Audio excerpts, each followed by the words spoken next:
Doctor علامہ محمد اقبال کے والد شیخ نور محمد صوفی بزرگ تھے۔ علامہ اقبال فرماتے ہیں کہ میں روزانہ صبح تلاوت قرآن مجید کیا کرتا تھا۔ میرے والد صاحب شیخ نور محمد اکثر میرے پاس سے گزرتے تھے۔ ایک دن رک کر مجھے فرمانے لگے، اقبال، کسی دن تمہیں بتاؤں گا کہ قرآن کیسے پڑھتے ہیں۔ اتنا کہہ کر وہ آگے بڑھ گئے اور میں حیران بیٹھا، سوچنے لگا کہ میں بھی تو قرآن مجید پڑھ رہا ہوں۔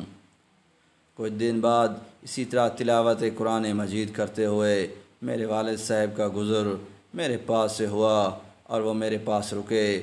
جب میں خاموش ہوا تو مجھے کہنے لگے، جب قرآن پڑھو تو یوں سمجھو جیسے یہ اللہ نے صرف تمہارے لیے بھیجا ہے اور اللہ پاک براہ راست تمہارے ساتھ خطاب کر رہا ہے اور تمہیں اپنی زبان سے احکامات دے رہا ہے۔ جب اس کیفیت کے ساتھ قرآن پڑھو گے کہ قرآن کا مخاطب اللہ ہے تو پھر تمہیں اس کی لذت ملے گی۔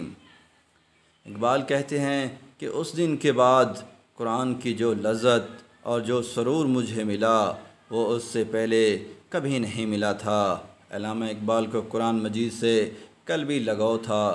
وہ قرآن مجید کو اپنی اور دوسروں کی زندگی میں عملی طور پر دیکھنا چاہتے تھے۔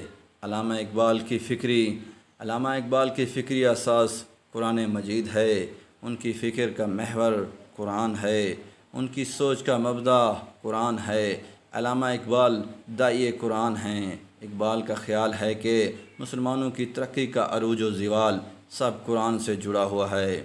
دوستو، اس طرح کی مزید ویڈیوز کے لیے سبسکرائب کریں چینل کو۔